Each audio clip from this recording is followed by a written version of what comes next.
It is the Good Contractor podcast. You may notice that I'm missing somebody, and that's because Luke is not with us. Now, it was bound to happen that I was going to have to do this whole podcast thing by myself, and with schedules and everything else, these things tend to happen. Thanks a lot, Luke. This is me, taking one for the team. But no, in all seriousness, I could not reschedule because ever since we launched the Good Contractor podcast, and I'm going to tell our guest this for the first time, we had this long guest list.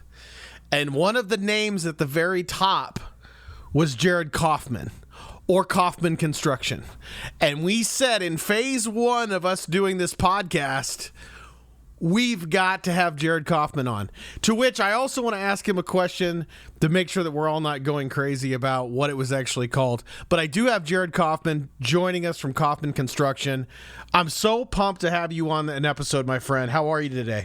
I'm great. I'm just chilling with baby James. Let me grab him real quick for the camera. Let's introduce. This is great. Oh, how old? 9 months. Oh my goodness. Is this your first? Sure is. Oh man. So welcome to the world of dadhood. Oh yeah. So he's having fun in the background. This is why we don't reschedule, because this is our first time we've ever had somebody under the age of 1 on the podcast. So this is perfect. We're making history here. That is fantastic. That's right. What do you have to say to the people, James? Yeah. What do you got to say to the... He's like, now listen, I could take this whole thing apart. That's right. He's mostly into producing ASMR. Okay, so tell me, where are you located in the United States today? Where is Jarod Coffman? Yeah, so I live in southern Colorado. Okay. Just north of Colorado Springs. Okay. But we really work all over the place. We work up further north near Boulder. Okay. So it's a lot of commuting. I mean, I on average probably drive at least 2 hours every day. That's including there and back. So I'm hoping to dial that in a little bit and be able to be a little closer to home and to spend more time with James and my wife. So that's in the works. But as of right now, we're just the clients that we really like working with happen to be a little bit further away up north. Sure. Well, let's go back to the beginning. I think your story is amazing, with seeing your dad do this business and start Kaufman Construction, and you taking such an early interest in it. Can you talk about how it all began for you? Yeah, so, I mean, I've always been interested in hands-on type stuff. I guess even further back. I've been around construction my whole life. There's pictures of me younger than James is now in a skid steer with my dad, and I've been around construction and job sites my entire life. It's just been a part of it. So I had exposure to that, my entire life for sure. And then as I got a little bit older, I started getting into more hands-on type things. The first hobby that I started taking more really seriously with it was actually blacksmithing. My dad was crazy enough to let me play with fire and metal in our backyard, so I did exactly that. Nice. I started melting soda cans, and then I realized I could heat up steel and smack it against an anvil. And so, anyways, after that, I was like, well, I can't really realistically get a job in blacksmithing very easily. So my dad was like, well, you could try welding. That's pretty similar. So I went to a technical college for welding for a couple years, and I got certified in that. And then while doing that, I was also working with my dad. I was about 14 at the time, and I was homeschooled, so I would usually finish my school the night before, because I felt like if I was doing it when I was supposed to be doing it, I felt like I was doing it late. So I would do it the night before, so I had the full day to do whatever I wanted to. So then I'd go to school in the mornings, the welding school, and then I'd go to work with my dad in the afternoons doing framing. And that's kind of when I realized, I was like, oh, wait, framing is way cooler, and I really enjoy it. What happens next kind of on Jarod's professional development going into, obviously, doing Kaufman Construction and where you're at today? But what was kind of the next step post welding certification and, I really love framing? Right. So yeah, once I finished school and I became full time, then it was really just a matter of, at that point it was just a normal job that I happened to really enjoy. So I did a lot of, just random projects, things like that. I was learning from my dad because he obviously had a bunch of years of experience, and then I was doing a lot of learning on YouTube and just online in general. Matt Pinella is another like framing YouTube / Instagram guy that I learned a lot from his videos. So anyways, I started to kind of excel, like especially compared to my age, just in framing in general. And then at one point I was 18 and my dad was like, hey, we got this big project coming up and I want you to learn how to like lead guys. So I'm going to put you on this big project. We're doing 2 5-plex townhomes. So 10 units. Oh, okay. And it adds up to about 13,000 square feet. And we've got a sub crew of framers as well, plus our guys. So there's like 20 guys. And I'm going to have you lead it with these 2 other guys. So that way you can kind of learn from them. So we started the project, and the first day we started, one of the lead guys worked with us, and the other one was the lead of the sub crew that we hired. And his crew shows up, and he's not there, but his guys are there. So we start working, and it's no big deal. And then the guy from our company that was going to help us lead was finishing up a fence project or something. It was a really small project, but it should have been pretty easy, but it was delaying for some reason. So it was just me and like all these guys. So I was just kind of thrown into the fire and figuring it out. Yeah, first go of it. Yep. And it gets pretty crazy because it ended up turning out that Chispa was his name, the lead of the other framers. The reason he wasn't there was his wife back in Mexico had been kidnapped. So he was dealing with... What? Yeah, so he was dealing with kidnappers, apparently. Whatever that looks like. I don't know if he was, like, paying ransoms or... like, wow. I don't know. But that was what the information that I got. And then the guy from our crew that was supposed to be leading, that was working on a fence for a ridiculous amount of time, it ended up being that he started dealing drugs and then started using drugs and then just like fell off the wagon and started going nuts. So he was not very mentally available to help with that either. So it was very trial by fire. Messed up a lot of stuff, but definitely learned a lot. And honestly, it was a great time and definitely a good. Did you end up finishing this? I mean, hey, first go of it running some crews. Go nuts. Did you get it done? Yeah, I mean, we finished. It was, I think we took way longer than we expected, as you might expect when you have a 18-year-old running 20 guys and 10 well, and you also are missing a few folks, from the equation here. Right. Yes. Not all the factors were there for sure. Certainly not that were expected to be. But it worked out, and the buildings haven't fallen over yet, and we made it. Wow. We made it through. So. That's crazy. So talk about the story, because I think it's cool. You work with your brother-in-law, and getting into the COVID time frame, from what I've read and listened to about you guys' relationship, I think is so cool. But I want you to tell the story of how Landon came into your life, because this is pretty unique and pretty cool. Yeah, this is a great story. It's really awesome. So yeah, this would be right before we did that project I was talking about. We were building a custom home for this guy, and my dad had built a house for him years ago and had a great experience working with my dad, so he was coming to build another house in Colorado and basically said, I don't care who builds it as long as Jarod Coffman frames it. So he hires this company to build it, and then they hire us to frame it. So we go out there and we start. It's like April 2020, so we start framing. And then like a week in, it's like, oh, what's this like COVID thing that people are talking about? Like, I don't know, it'll blow over in a couple weeks, whatever. And then all of a sudden, like, the world shuts down. But thankfully we're a construction crew, so we're considered essential. But the guy whose house we're building, his nephew happened to be in construction as well in California. And in California, construction was considered non-essential. So his nephew was out of a job basically. So he asked, hey, could my nephew come work with you guys during COVID? So he has a job and he could get to build my house, which would be cool. So we were like, yeah, that's fine.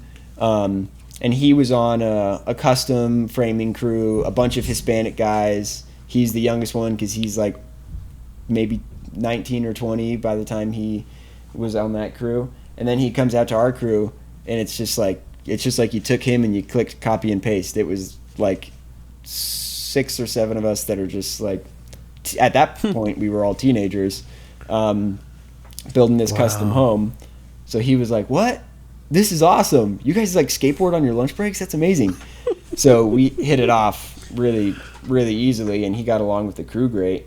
And then we were hanging out like every Friday. 5 of us on the crew actually lived in the same house. So the whole like COVID distancing stuff, it made it easy for us because we lived together, we worked together.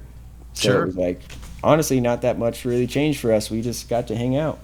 So, but anyways, we would hang out on like Friday nights, and we invited him, and he came and he met my sister, and then they hit it off, and that's why he's now my brother-in-law, because they hit it off well enough that they got married a couple years later. I don't actually remember exactly when it was, but wow, yeah, what a cool, that is, wow. And talk about like a series of events. Like if COVID doesn't happen, he's not coming from California.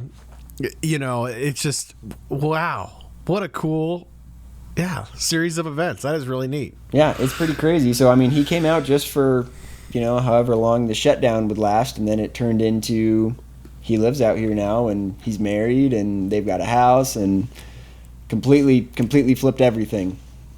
Wow, that is awesome. So you guys, if I'm reading correctly, so let's fast forward to today real quick. What are you and Landon, what's your dad doing with Kaufman Construction? What are you and Landon doing for Kaufman Construction? How does the kind of family hierarchy, organizational chart, if you will, how does it all kind of work out today? Yeah, so my dad is still the owner of the business, and he's the GC, so he actually holds the license. So if we were ever pulling a permit, that's all him. And he does a lot of other jobs that might be run just through subcontractors. So he'll be hiring out sub crews and doing that. And then basically anything that's self-performed or done by our employees, we have like between 10 and 15 guys, depending on what turnover looks like and whatnot. Pretty much me and Landon run all of that. So I specialize more in framing stuff. We really do everything, but framing is my bread and butter, so I tend to kind of spearhead some of that stuff. Landon's gotten pretty good at electrical work, so he'll do but pretty much any electrical we have on smaller jobs, especially if we're doing like electrical demo and things like that. And then we pretty much do all of our bidding and estimating for framing jobs.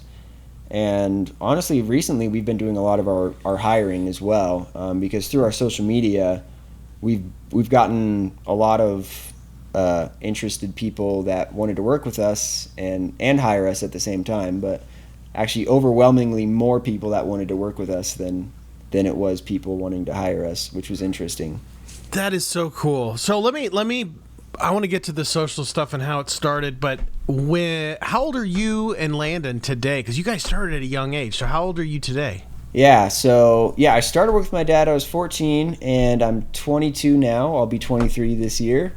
So wow. 8 years in the business, and oh man, I think Landon's 24, and he'll be 25 this year. That is so cool. That is so cool. Talk about, just so much in front of you guys, yet you've accomplished so much already. Like, I'm a huge fan of what you guys do, and that's a good segue for me to ask you not just about the work you guys do, but obviously your YouTube channel and Instagram and saying all that.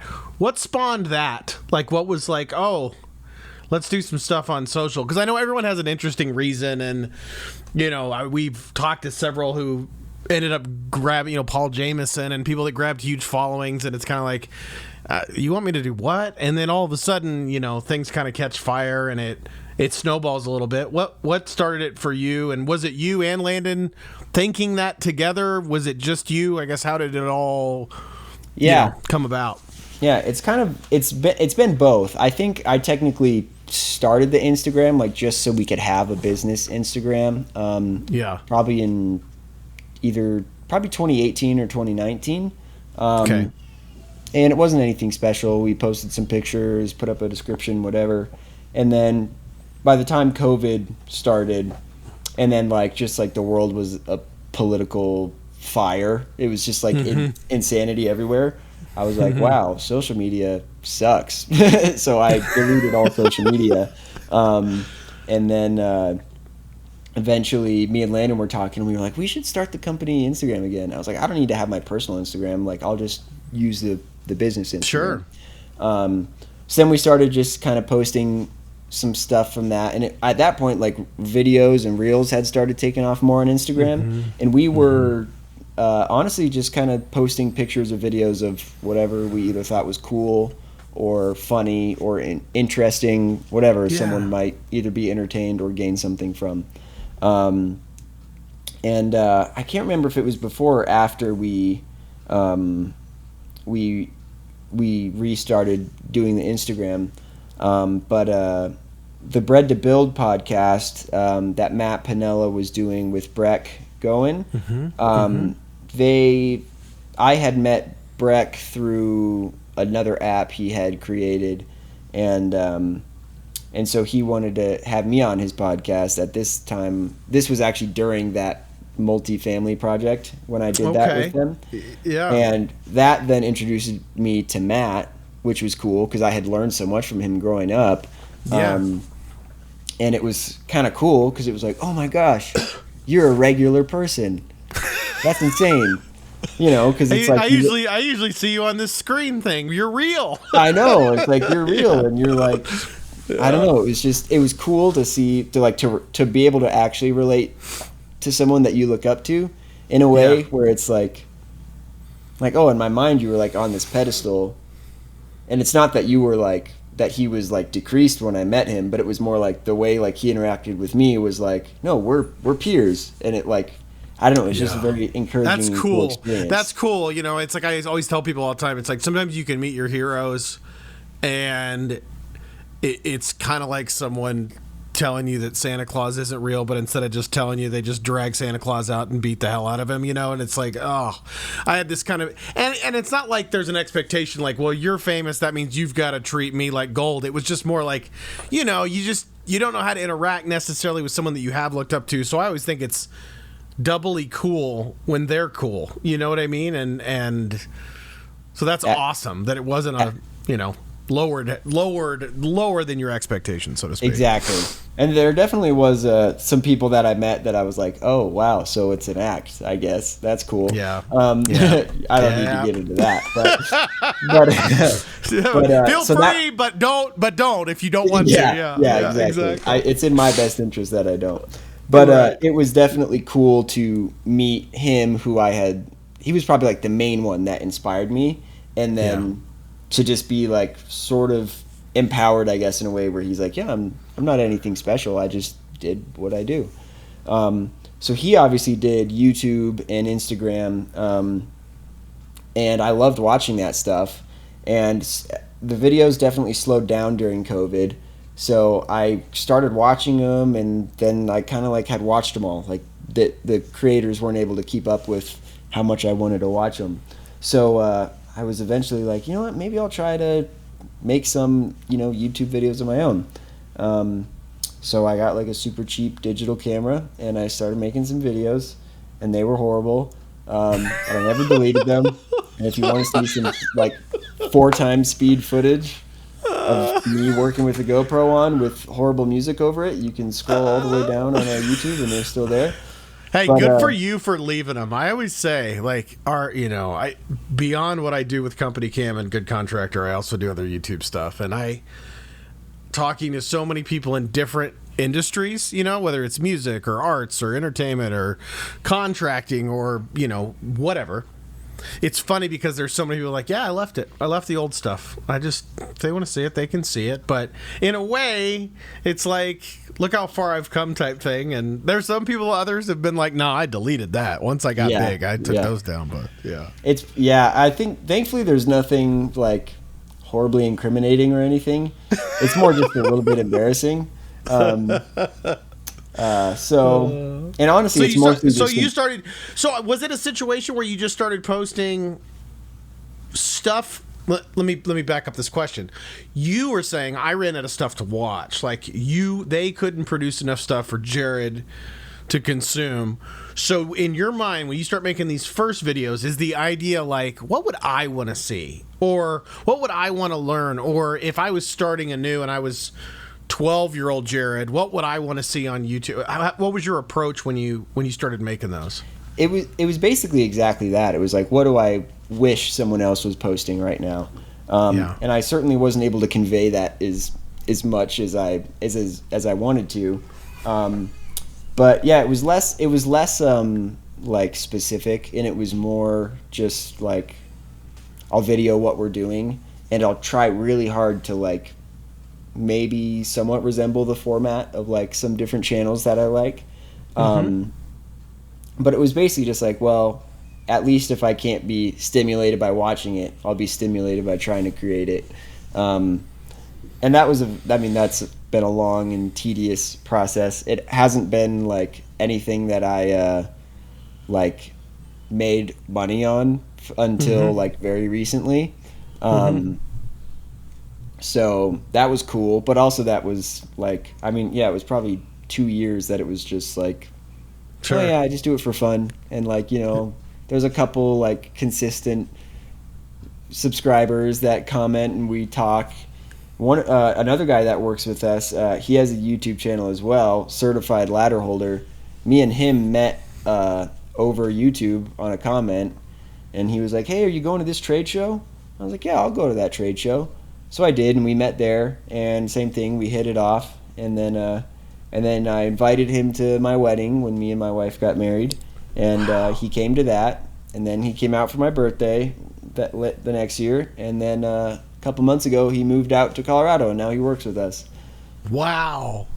That was going to be my next question is, because I know when people say, oh, you get monetized, and then you look at the monetization, you're like, wow, and this isn't even a lot of money. I'm glad I finally crossed that goal line. That's really neat. But I always say beyond that, the following that you've built up, beyond monetary revenue off YouTube monetization, let's get to, I was going to ask, like, what has it been like to hear from people that have learned from you? What has it been like building relationships with people? There's a great example right there. You got somebody like that you didn't just create a friendship, like you created a professional and a personal relationship with somebody through what you were doing. Beyond monetary, what is the social accounts meant for you and Landon and Coffman Construction, and both on a personal and a company level? Yeah, it's been really cool, honestly. I mean, like I said, it was more just like an overflowing of our passion and excitement about the industry and framing specifically.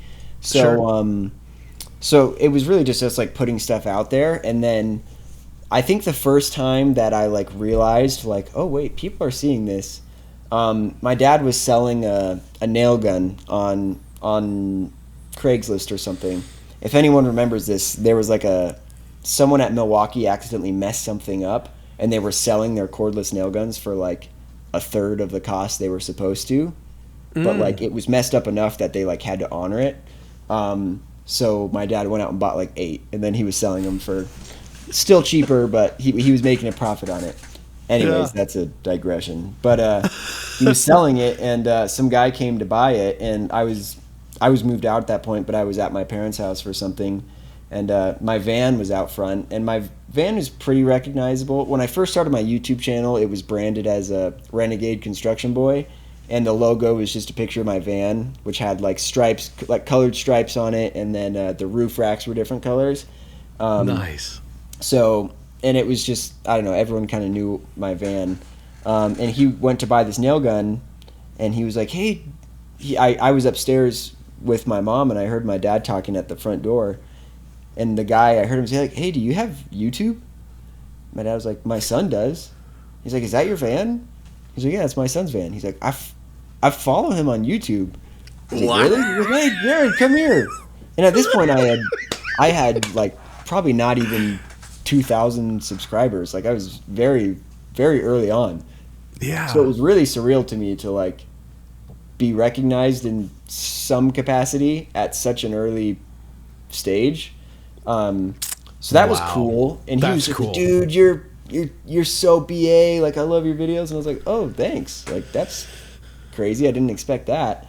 So that was definitely my first experience with that. And then a funny story was my dad had his contact saved. And then my parents' phones are connected over iCloud, so she had his contact. And she had Snapchat to, like, she would message my sisters. And sure. Because, like, his contact was in her phone or whatever, it was like, oh, people you might know. And then that same guy, like, Snapchatted her later that day and was like, hey, are you single? And she was like, yeah, no, actually, my husband just sold you a nail gun. But oh my god, it's kind of funny how that came full circle. Man, you're just creating all sorts of connections, Jarod. That's awesome.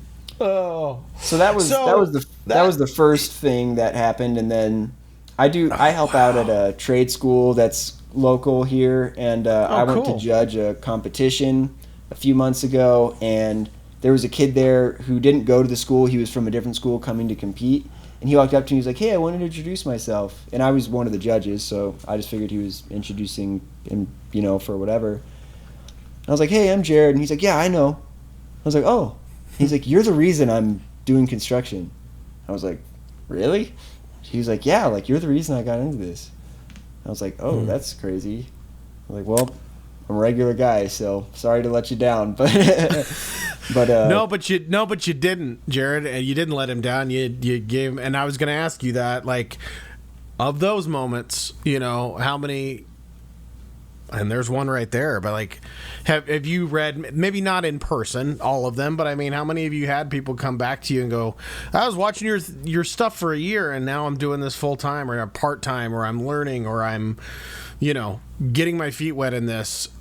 Whether or not it's framing construction, or maybe they picked a different trade altogether, but something that you did, how many times does that come back on a comment or something where someone's like, hey, look where I'm at now just from watching your stuff? Yeah, that's a good question. I mean, I should probably go through like an archive of all the comments and put it all together. Because I really don't, I mean, I don't have a list of how many times it's happened, but I mean, there's so many cool interactions, and it tends to be more like, I feel like because of my age, it tends to be either significantly younger people or significantly older people that are just like, oh, it's cool to see someone young doing this. But either way, it's been like all of the positive interactions have been really cool and pretty inspiring altogether, because that's kind of like why I got into it, was because I was so inspired by others that it just made me want to do it on my own. So it's cool to see that coming full circle, because that's really that's why I do it still to this day. So what, I think you and Landon were also building houses in Mexico at one point. Could you talk about that a little bit? Right. Yeah. So we do, we went on a couple mission trips to, why am I blanking on what it's called? Tijuana? Tijuana, that's right. Yeah, we went on a couple mission trips to Tijuana, and there's like a nonprofit out there that basically does specifically that. They build houses for families in need. So they have their own process for like getting all the people who need houses but have land and all that stuff lined up, and then they basically say like, hey, we need teams to come and build these houses. So cool. We went with a church, and I went, my parents went, a couple guys from our crew went, and it was cool because we were able to use some of our social connections and with some brands we knew and be like, hey, would you be willing to donate some tools that we can bring with us and use, but then we'll just leave them there so the team that does this all the time can keep using them. But basically, yeah, we go out there and we build 2 houses. There's 2 families that need them, and it's not it's not a traditional American house by any means. It's probably the size of like a 2-car garage, but it's 2 stories. And we build it, and it's like wired and drywalled and painted, and we move furniture and appliances in 3.5 days usually. So wow, we've done that twice now, and I'm counting the days till our next one because it's a lot of fun. I really like doing that. That's really neat. That is really neat. You've got an interesting perspective, and Landon does as well. In that you started at such a young age. Your dad had been doing it. He comes from one generation. You're of a young generation doing this in the trades, in construction, in framing, however you want to classify it. And then you've got this really cool connectivity with social to all these people, like you said, that are either younger than you or older than you. Where does Jarod Coffman see the trades and people? Because I ask this to everybody, and I feel like I'd be remiss if I didn't get your perspective. But when young people talk about going to college versus joining the trades, and can I have a career in the trades, and is it the trades, are they right for me? Is doing construction right for me? I guess you've been doing this since you were 14. You're 22 now. That's a lot of experience, and you've got a long way to go. What if you hit pause right now and said, okay, I'm going to take a step back and look at it all? What would you say about where the trades are in the United States? What the workforce looks like? Are you seeing more young people getting into it? Just your overall perspective of the trades would be super cool to hear about. Yeah, I think we're kind of, well, there's sort of like that stigma around construction in the trades where it's sort of like a last resort, or like I didn't do good in school, so now I do you feel like that? Not to interrupt, but do you feel like that's changed, or is gotten better, or less, or do you still feel like it's still pretty prevalent? Before I feel you like continue, we're probably on the leading edge of it changing. Sure, because it's now like, I think we're to a point where like it's less, people aren't embarrassed to say that they do work in construction anymore, unless assuming that they're not actually embarrassed. But there's still a handful of people that would still look down on it. I mentioned that I work with a couple different trade schools and student programs that work on getting kids into construction. And one of the advisors that I talked to said that honestly, usually one of their biggest obstacles is not the students being willing, but it's actually their parents. Like a lady told me a story of one of her advisors was messaging with a student, and the student was really interested in becoming an electrician, and so they were looking for job opportunities and job shadow opportunities. And the student eventually, like the advisor got a text from the student like, hey, this is so-and-so's parent. They actually don't want to be an electrician. They want to go to school and they want to be a lawyer. So don't advise them to go this route anymore, please. And it was like, I mean, the advisor had a personal relationship with the student, was like, yeah, that's not true. But it like things like that where the parents were actually starting to put their own agendas on that. So I think there will be a little bit of like more fighting against the previous generation and sort of their, I don't know, just like the generational stigma of it as well. But I think definitely being young in it helps.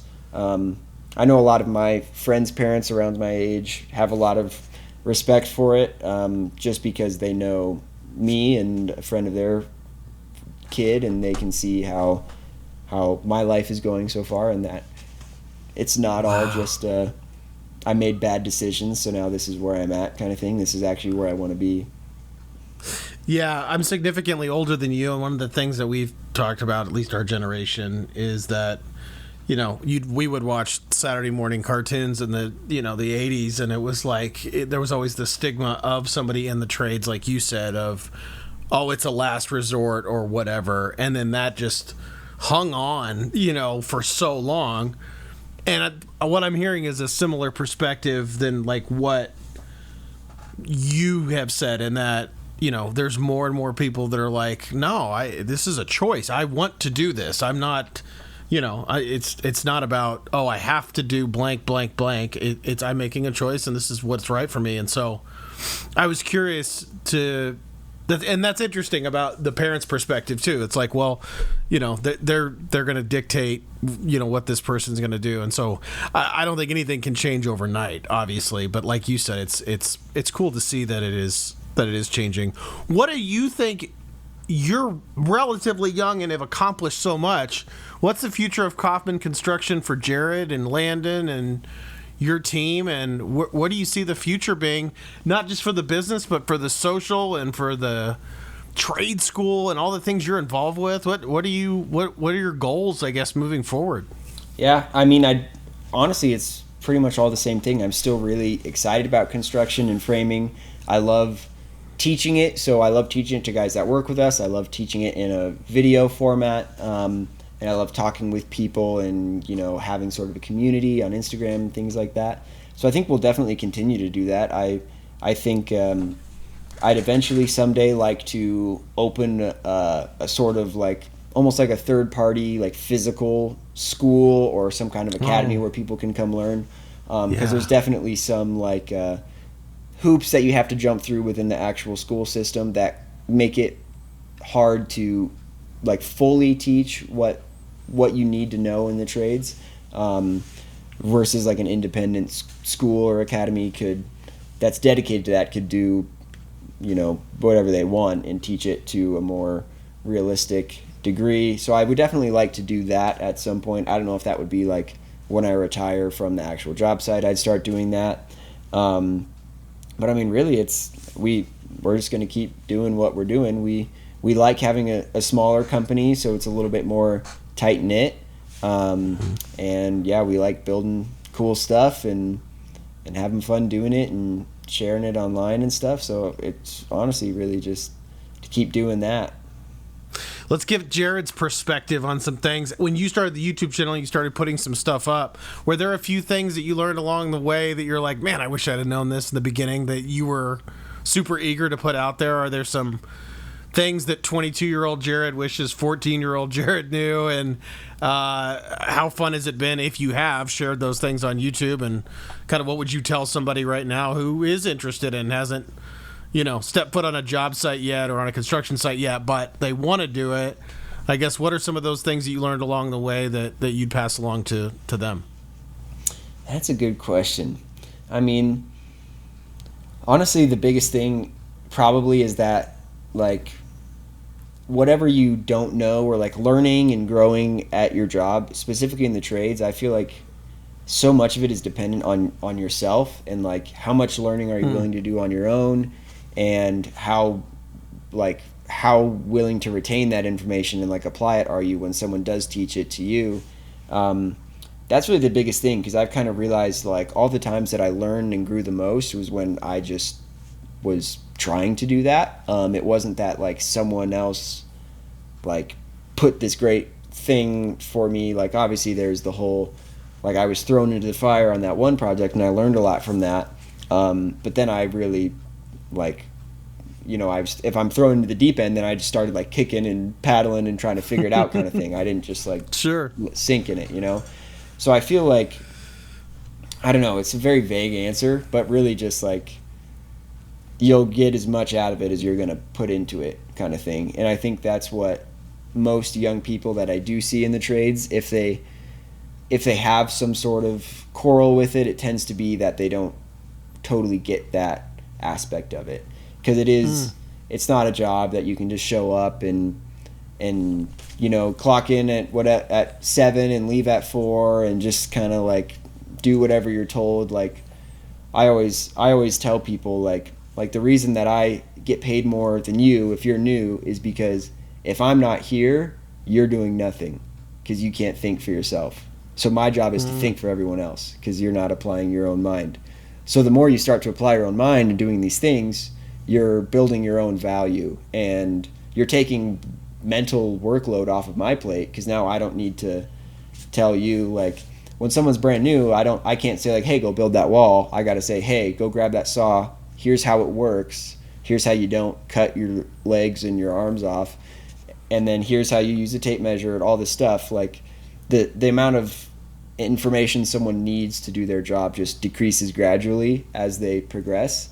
And it's been very interesting to see working over the years, like which types of personalities do exceed and which ones tend to stay stagnant.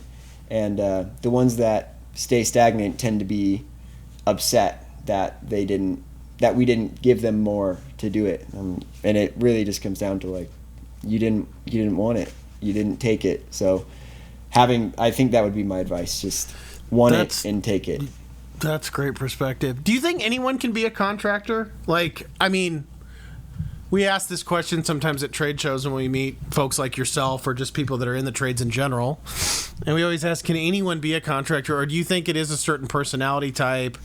You know, I tell people all the time, it's like, I build guitars. I have this much amount of woodworking. You know, my brother can build furniture and, you know, do home renovations. His woodworking aptitude is much higher than mine, right? And I always said, he's enjoyed it. He's always been good at it. I'd like to be better at it. I'm not as good. There's certain temperament, and then we've talked to contractors. It's like it's a totally different deal when I'm in the field and I'm turning the wrench or I'm using the saw, to I'm running the business and I have to make the phone ring and get leads and do all those things. Do you think anyone can be a contractor if they just, like you said, go get it and apply themselves, or do you think it takes a certain personality type or right brain, left brain, you know, all that stuff? Like how do you see that? Yeah, I think, well, first off, building guitars is like pretty impressive. So don't sell yourself short on that. Luthery is no joke. Yeah. Well, I can't build you know what it is? It's that visual, his ability to look down at something and go, I've cut all these pieces of wood for this table. Whereas I'm looking at it as, oh, well, there's these pieces of wood right here for this. He's on a much larger scale. So anyway, but not selling myself short, but it's like I can't get my brain wrapped around the bigger job, so to speak. Yeah. Yeah. Right. But, yeah. So, sorry, continue. Nope, no problem. I think that pretty much everyone could find somewhere that their personal strengths would work for a contractor. I think there's definitely like an adaptability and a flexibility that like you need to have, really. Some friends of mine that aren't contractors, I've heard them talk about, like, you know, if they work from home on something or whatever, they'd be like, yeah, my job is so awesome. Like, I can literally just tell them I'm not coming to work for 2 weeks and they don't even care. Like, that doesn't even matter. I'm like, that's great. That sounds horrible to me. To be so non-impactful at my job that I can just leave for 2 weeks, that's not what I want. But at the same point, like that's a freedom that I don't have, you know?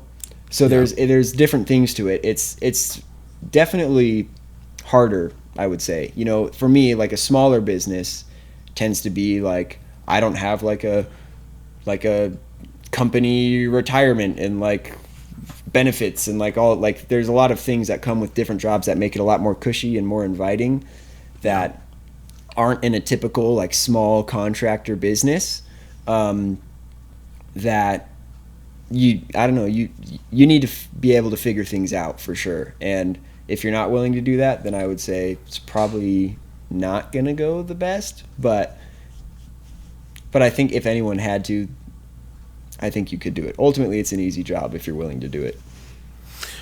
Do you think you're doing what you're doing if your dad wasn't in construction? And whether it's yes or no, how much has he meant to you and your career and just what you're doing today? Right. It's hard to say. I don't really know because my dad is in construction. Sure. So, but based on like things I've gotten into over my life, I tend to just get really excited about whatever I'm doing in general. So I don't necessarily know that I would have gotten into construction if it weren't for him, because I think I just did it and found things that I enjoyed within it and got into it. But definitely, I mean, his impact and like input into my life has been, I mean, that's probably 90% of where it's all come from. 'Cause I mean, the biggest thing that I found, and even growing up and seeing how some of my friends' relationships are with their parents, like I said, my dad was letting me play with fire and be a blacksmith at like 10 years old in the backyard. Like, who does that? That's a horrible decision to let a 10-year-old do that. But that was kind of like that's like a great example of like what my relationship is with him, because he would like trust me to try something, and if I wanted to try it, he wasn't like, no, that's dumb or that's dangerous. He was like, okay, you can try it. Let's see what it takes. And that was same kind of mindset, like even into the business, where it's like, you know, me running that project by myself was kind of the same thing as me playing with fire in the backyard, where it's like, this maybe isn't the best case scenario, but like, but it's not like no one's gonna die from it. We've at least made sure that much. I know where the fire extinguisher is, and the hose is right here, and keep it away from the fence and stuff like that. Yeah. And then from that point, he's I don't know, he's very willing to, I guess, patient with someone that needs growth. And obviously from a young age, I did, and I still do, and he just gives those opportunities very generously. So that has been definitely very helpful to me. What has been the biggest thing as you've grown in the business, and now you and Landon have a bigger role and more of a leadership role? What's versus going out and just saying, I need to learn how to get better at doing the actual job, since being thrown into the deep end a couple times and all that? Like, what have you learned and are still learning, and what are some of the challenges that you faced going from, oh, I'm a big part of this business now of running the organization, beyond just, you know, building cool stuff, as you said? Right. Yeah, it's definitely interesting. And I think, honestly, the most difficult stuff comes down to, like, people management. Like, we're managing the people on our crews, and at this point in time, like, most of them are all older than me. There's, at 22 now, there might be some kids that are, like, on summer break or, like, just got out of high school that maybe they're younger every now and then. But most of our guys are older than me. And I'm a very, like, non-confrontational person, and so that can be difficult. And, like, that's definitely something that I need to grow in, is like managing people when it's not just like encouraging them and giving them help. It's like, hey, dude, you're really slacking, like, you need to pull it together. That's definitely something that, like, I need to grow in, as far as, like, it's a lot easier to just be nice and, like, not be confrontational. But there is a balance that I need to learn, to where I can still, like, say what needs to be said and do that. That's probably been the hardest thing for me. And then, honestly, everything else has been more like, I'm not passionate about writing bids and estimates, but I can do it, and I just got to do it, kind of thing. So it's been interesting as far as, like, finding which areas either aren't my strengths or that's not my passion, but it's a part of the business. And how those kind of coincide. But with running it with my dad and Landon, I've kind of learned, like, what each of our strong suits are, and we can kind of, like, delegate according to that. Because we're all good at the building side, but then outside of that, like, some of our stuff might overlap elsewhere. Where, like, I super enjoy, like, social media stuff, so, like, no one needs to tell me to, oh, hey, like, make sure you're taking videos and, like, doing stuff this week. I just do it because I love it, kind of thing. Sure. And the same goes for my dad and Landon. Like, they're doing things just because they see that it needs to be done, and they don't mind doing it. They enjoy doing it, and that really helps too, to where the workload gets kind of delegated out, and we're able to get it done, and no one wants to die at the end of the day.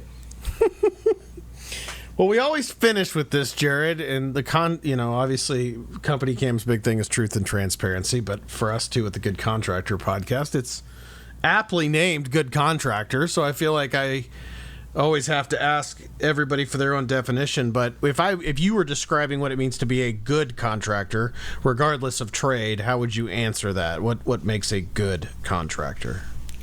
I think this might be a weird way of saying it, but I feel like a good contractor is the worst that they'll ever be, if that makes any sense at all.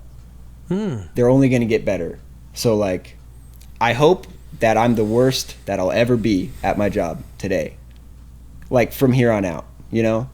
So constantly getting better type thing. Exactly, because the world is changing, the industry is changing, new stuff is coming out, people are innovating all the time. Like, if you're looking for those things and you're passionate about it and you're excited about it and you want the product that you're bringing to be the best and the best experience and everything, then you'll be on top of that and you'll always be getting better. And I think between that and then just like learning from mistakes and opportunities, I think you'll just always be getting better as long as you have that mindset. Jarod, man, this has been so much fun. Usually we let Luke vote on if you're a good contractor or not. I'm going to vote for him with the 2 thumbs up, and I'll put 2 over here for Luke because I know he'd do the same. But I like I said, I'm a huge fan of what you're doing. I think it is phenomenal what you've accomplished starting at age 14 to now. And you're a dad, and you're doing all this cool stuff with your brother-in-law and your dad. And I just think it's really, really neat. I'm just a huge fan. I just was so looking forward to telling your story because it's awesome. And I'm just super pumped as well to see what you do next, because between what you're doing for people in the trades, in person, on social, in Coffman Construction, it's all just really neat to see. So I can't thank you enough for being on Good Contractor, Jarod. I appreciate it. Yeah, thanks for having me.